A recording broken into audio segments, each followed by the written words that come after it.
যুদ্ধ মানেই জয় পরাজয়ের হিসাব নয়।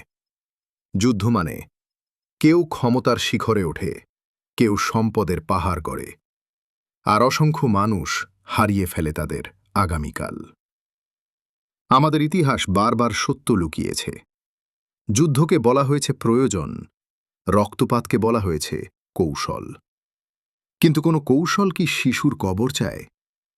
কোনো প্রয়োজন মায়ের কোল খালি করে? যুদ্ধের ময়দানে দাঁড়িয়ে থাকে না শাসকেরা, ওরা থাকে নিরাপদ ঘরে, মানচিত্র আর সংখ্যার মাঝে। যুদ্ধের মূল্য দেয় সাধারণ মানুষ, যে মা প্রতিদিন দরজার দিকে তাকিয়ে থাকে, যে বাবা আর কোনোদিন ঘরে ফেরে না, আর যে শিশুটি খেলনার বয়সেই বাস্তবতা শিখে ফেলে। প্রতিটি বোমা শুধু ধ্বংস করে না, একটা সত্য লিখে রেখে যায়। এটা সাহসের গল্প নয়, এটা ব্যর্থতার স্বীকারোক্তি। কূটনীতির ব্যর্থতা, মানবতার ব্যর্থতা। যদি যুদ্ধেই সমস্যার সমাধান হতো, এই পৃথিবী এতদিনে শান্ত হয়ে যেত।